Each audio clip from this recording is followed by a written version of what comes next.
Seguimos en ronda de editores desde la cúpula del Centro Cultural Néstor Kirchner con los editores que son los jefes, quienes hacen los diarios muchas veces, los que van ponderando cómo es la noticia, especialmente trabajando sobre las noticias del domingo, pero también que la noticia es imágenes. Hagamos un recorrido también por algunas de las imágenes que marcaron esta semana.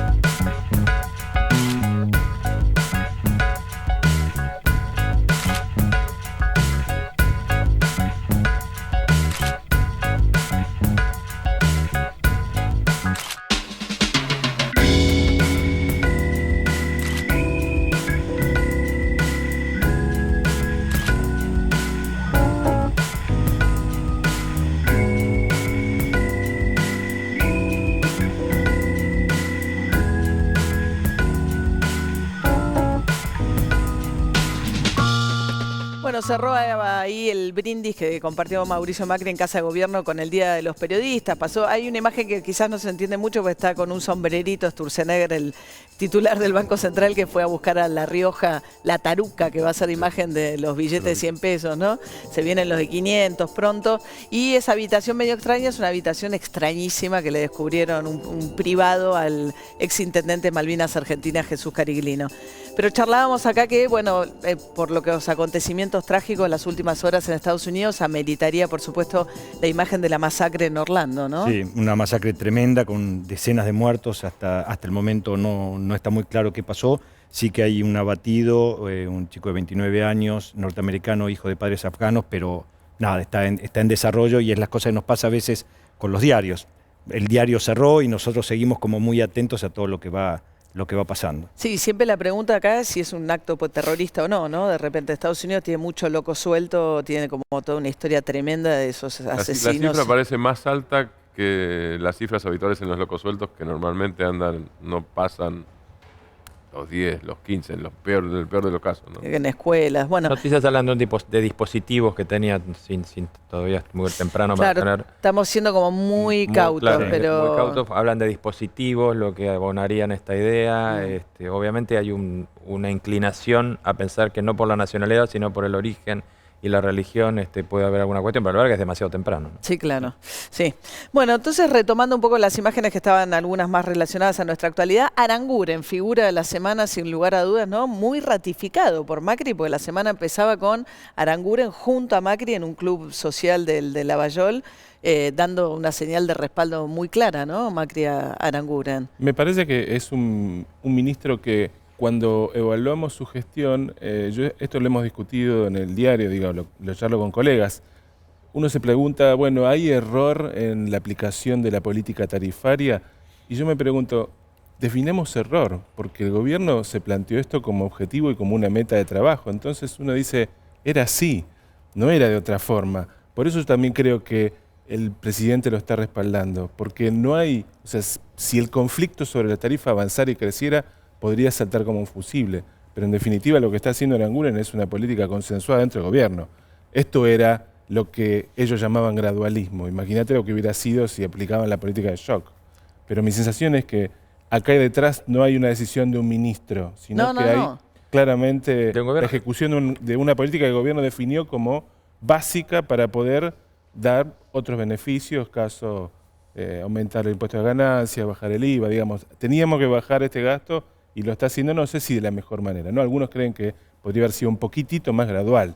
O sea, poneme un 20% cada 2 meses y no 400 de golpe. Lo que sucede es que él definió error, yo definiría gradualismo en este caso, porque está claro que el gobierno, si bien hay muchas otras acusaciones dando vuelta alrededor de Aranguren, pero específicamente en este caso, en el caso de tarifas, esto que está haciendo quizás sea gradualismo puro, es decir, este dolor de cabeza con las marchas atrás que hubo ya 2 o 3 y van a venir más porque hay, digamos, el freno de 400% para el aumento de tarifas en el interior no alcanzó y los gobernadores están apretando y mucho de vuelta, sobre todo en el caso de las pymes. En el caso del gas, están apretando mucho para que los límites se bajen más todavía en cuanto al aumento. en realidad forma parte de la política inicial del gobierno. Y yo digo, muy antipático de mi parte, pero viniendo de un diario económico, tengo que plantearlo sí o sí. Esto tiene una contracara. Estas medidas, el tema de racionalizar las tarifas, eran la herramienta que el gobierno prometió en campaña cuando prometió también que iba a bajar el déficit de 7 puntos del producto monstruoso que dejó Cristina de Kirchner. Hay que entender a la gente, hay que entender a las pymes, hay que entender a los clubes de barrio, ese universo del que venimos hablando. Pero hay que entender también que dar marcha atrás, y el gobierno ya dio marcha atrás con eso, es dar marcha atrás también con un problema serio. El Banco Central sigue emitiendo para financiar un déficit que no está en 7, pero está en más de 5,5. Y claramente dar marcha atrás con llevar las tarifas a los valores normales también es un dolor de cabeza en el sentido de dar marcha atrás con alguna de las metas básicas que se habían fijado. No quiero nombrar segundo semestre porque ya suena feo, pero bueno. No, bueno, los ortodoxos les parece que es demasiado liviano o descuidado Macri con el déficit fiscal. Es que parece que lo está haciendo, ese es el tema. Bueno, como si Aranguren fuera un heterodoxo. Nosotros tenemos una encuesta, claro, una encuesta de Roberto Bachman de CEOP que dice que más del 60%, está en la etapa de los argentinos, cree que el segundo semestre le irá peor. Y cuando se pregunta, uno de los temas es inflación. O sea, inflación en buena medida está alimentado ya hoy por tarifas, por luz, gas y agua. Y parte de la realidad política con el tema amparos, amparos contra tarifazos, empieza a aparecer como un fenómeno más diseminado. Ya no son amparos individuales, me parece que hay... no, bueno, el gobierno está queriendo llevar todo a la Corte. Social. El Poder Ejecutivo quiere llevar todo a la Corte Suprema, eventualmente unificar todos los amparos, fuero federal, y esto terminaría, si fuese así, en manos de la Corte Suprema. Determinar si se cumplió o no el procedimiento de audiencias previo al incremento. Claro. El gobierno le pidió también a los gobernadores que retiren los amparos, algunos lo están haciendo, digamos, porque es un poco la contrapartida de este acuerdo en el que aceptaron generar una compensación del efecto de las tarifas en algunas provincias y en el otro caso generar otro gradualismo. Pero tengamos presente, como decía Rubén, que acá lo que estamos planteando no es esta marcha atrás no es cambiar la política, es extender su gradualismo, porque lo que estás haciendo no es bajar la tarifa, estás asumiendo un costo fiscal mayor para que el efecto se te diluya un poco. ¿Está claro? O sea, no estamos diciendo la tarifa baja de 100 a 80, la tarifa sigue siendo 100. El gobierno te dice, bueno, te la financio un poco más, te doy un poco acá, te la dejo pagar en cuotas, pero la tarifa sigue siendo la misma. Por eso digo, es una marcha atrás en términos de plazo. No lo vas a hacer en el plazo que esperaste ni con el costo que imaginaste. El camino sí. Ahora, Aranguren tuvo además la situación de que se difundió su declaración jurada de bienes, entonces empezó toda la discusión de los conflictos de interés, ¿no? En un gobierno donde hay muchos empresarios que tienen tenencias accionarias de sus trabajos anteriores, y cómo se maneja eso, ahora que empezaron a difundirse otros. Hay una nota también hoy en La Nación, que vuelve, La Nación viene tratando extensamente el tema. Sí, donde además él declara acciones de Shell, por ejemplo, que era la compañía donde él trabajaba antes de estar en el gobierno, pero que además donde hay áreas a su cargo en el Ministerio de Energía que tienen que licitar compra de combustibles o algún tipo de importación de energía, y donde gana Shell. Ahí es donde me parece que el gobierno a veces no ha extremado los controles, las precauciones para que no haya conflicto de intereses, que es el problema que estamos viendo no solamente con Aranguren, sino con varios ex CEOs de empresas o ejecutivos de empresas que tienen a su cargo áreas donde se tocan con esas empresas en las que ellos trabajaban. Me parece que es inconveniente eso. Pasaba con el dólar futuro también. Digo, no era funcionario antes, sos funcionario ahora. Tenés que resolver, vicejefe de gabinete, tenés que resolver el tema del corte del dólar. ¿Está bien dicho, economistas? Sí, gracias. El precio de corte, sí. El precio de corte, perfecto. Tenés que resolver eso. Y bueno, es un problemita, es de los dos lados del mostrador. ¿Ustedes qué dicen? Mira, yo creo que en el caso de Aranguren, creo que él tendría que haber tomado otra previsión en función de que, como está claro que es el ministro del área, entiendo que no se tocan sus decisiones con las acciones que tiene, porque son de Shell, la casa matriz, no de Shell Argentina. y que sería muy visible, digamos, si hubiera una decisión pública que estuviera beneficiando a Shell. Por ejemplo, que la que más le gustaría a Shell sería que le permitan importar combustible a menos de lo que le cobra acá, digamos, al precio interno que acepta pagar Argentina con un subsidio del Estado. Me parece que desde ese lado podría haber tenido otra prevención, y en eso coincido con Javier. Por el lado del dólar futuro, ahí lo que me parece es que se judicializó una decisión que es compleja, porque el dólar futuro en definitiva no deja de ser parte de una operatoria que las empresas que tienen que pagar un compromiso en dólares dentro de 6 meses lo hacen como normal. Lo que sí era anormal era la forma en la que se vendió ese dólar, ¿no? A uno le da la sensación que nos falla el sistema.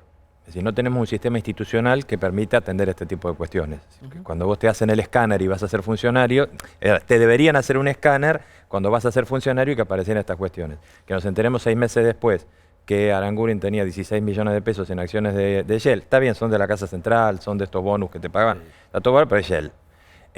Y ante la imagen pública esto es serio. Ahora, no hay control de nada. Esto es lo mismo que haberlo puesto a Ricardo Echegaray en la AGN cuando tenía que analizar desde la AGN cuál fue su gestión en el último año. Claro. Digamos, es más o menos lo mismo. El gobierno no ha sido prolijo en esto, está claro. Y no ha tenido previsiones. Quizás al presidente no lo están cuidando como lo deben cuidar y no le llevan digamos, los alertas que tienen que llevarle con relación a este tipo de cuestiones. O saben y creen que no es un impedimento. Yo creo que hay un concepto de que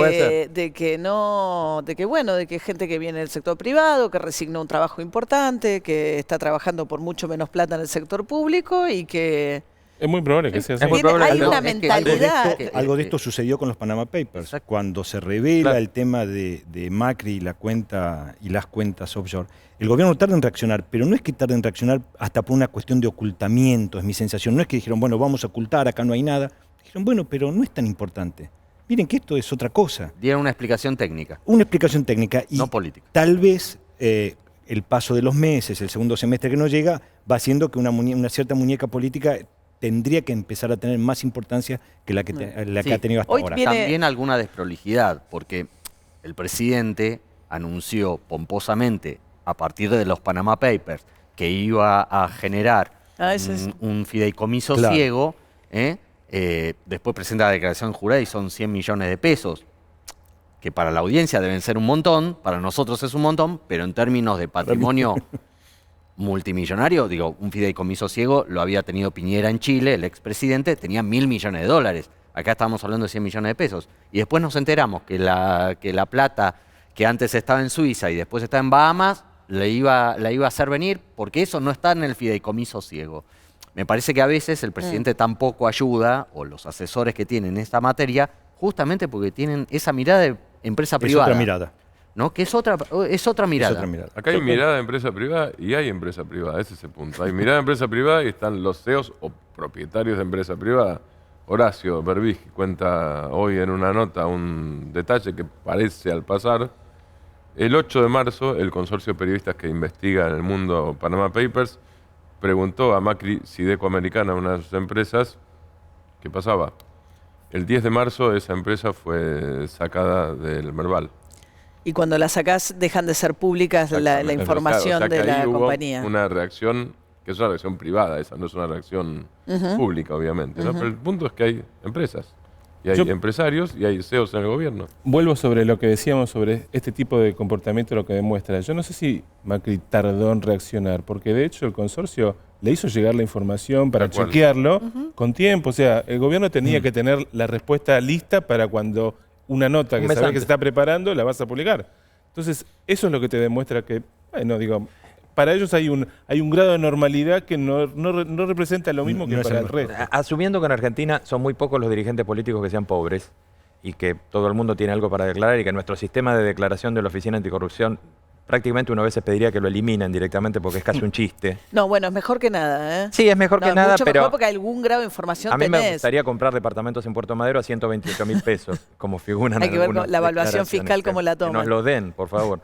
El punto es que, claro, digamos, falla el sistema en cómo está. Ahora, hay una cuestión que a uno lo asusta también del poco manejo del marketing político que hay. El presidente, como mencionaba él, el presidente hace su declaración con el tema de Panama Papers. Estamos en el tema de Bahamas, digamos, todas las canales de televisión con las cámaras sobre Bahamas, y un mes después de que estalla el conflicto nos enteramos que el presidente traslada sus cuentas de Suiza a Bahamas. Es decir, no quiero ponerme en defensor de los malos en esto, pero hace falta un poquito de asesoramiento en cómo no meter la pata, además de estas cuestiones.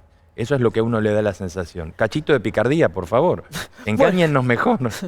Seguimos recorriendo las fotos. La foto de Sturzenegger con la taruca tiene que ver con que se viene finalmente el billete de 500. No la taruca va a ser el de 100, pero se viene el de 500, el de 200, que era algo que Sturzenegger no quería hacer originalmente, porque él cree que es mejor obligar a la gente a la bancarización, ¿no? Yo recuerdo cuando todavía estaba lejos de ser presidente del Banco Central, era diputado, y él propuso eliminar el billete de 100 pesos como una forma de forzar la bancarización de la economía. Se arma un lío y ahora está claro que, mirá vos, el Banco Central Europeo está en camino a eliminar el billete de 500 euros, porque está claro que es un billete que favorece el lavado de dinero. Mirá. Y acá nosotros vamos al de 500, por una cuestión de necesidad, porque está claro que los cajeros automáticos no resisten. No, claro. Uno no puede ser que tengas que ir a comprar, no sé, cualquier transacción que todavía en la Argentina cuesta hacerla por medios electrónicos. Tenés que llevar, no sé, una valija de plata para comprar un auto, ni te digo para comprar una casa. Claro. Pero... Y bueno, vienen los animales en lugar de los próceres, y el prócer de esta semana nos trae un nuevo feriado, que es el viernes que viene, el 17 de junio, está ahí el gobernador de Salta, Urtubey, en el homenaje a Güemes. Otra cosa también de acuerdo político, porque digamos, Macri nunca quiso más feriados, pero La necesidad tiene cara de hereje. ¿Por qué? Y de feriado, ¿no? Claro, En este caso. digamos, el billete de 500, la presión de los bancos, de los cajeros automáticos, el feriado, porque necesita congraciarse con un sector en el bloque peronista de la Cámara de Diputados para conseguir las leyes. Urtubey ha funcionado, más allá de Isabel Macedo, ha funcionado como un engranaje en esa negociación política, y lo mismo pasa con Massa. Lo mismo va en esa relación con Massa de idas y vueltas, que es en nombre de acuerdos que le permitan sacar algunas iniciativas claves en el Congreso, negociar. Y entonces, bueno, tenemos otro feriado también. Tenemos otro feriado. Massa consiguió el tema del aguinaldo, ¿no? Que no pague aguinaldo, ganancias, el medio aguinaldo. Te lo devolverán en agosto, ¿no? Pues no llegan. Tema complicado. No, te iba a agregar que el feriado también el gobierno lo necesita porque le va a aportar un poquito de, bueno, que la plata circule un poco más. A lo mejor sí. Y si tenés capacidad de que se genere un poco más de consumo turístico, vas a tener un fin de semana extra large, no te olvides. Sí, claro. ¿no? Así que... nosotros vamos a estar acá, pero... No, está claro. No, pero el Día del Padre, los comerciantes estaban preocupados porque decían, justo es el fin de semana que viene el Día del Padre, y dicen que pagar doble el viernes y que además la gente del feriado no va a comprar. Bueno, no vas a dejar a tu papá sin regalo. Sí, o lo ves al revés, aprovechan más para ir a comprar, ¿no? No, dicen que no. Los comerciantes, viste que la CAME le mandó una nota a Macri pidiéndole que por esta vez no lo implementara y que busquen mover el Día del Padre en otro punto del calendario. Ellos dicen que tienen medido que los argentinos durante los feriados no van a los shoppings masivamente, no compran. Es decir, que se dedican a otro tipo de cuestiones. Hace rato que los comerciantes, sobre todo los de la capital federal, vienen quejándose por los feriados largos, ¿no? Bueno, y en las fotos nos quedaba una que era, volviendo al tema de nuestro primer bloque, un poco nos vuelve al tema que es Casanelo con el Papa, ¿no? Que es otra cosa donde el Papa vuelve a hacer esos gestos.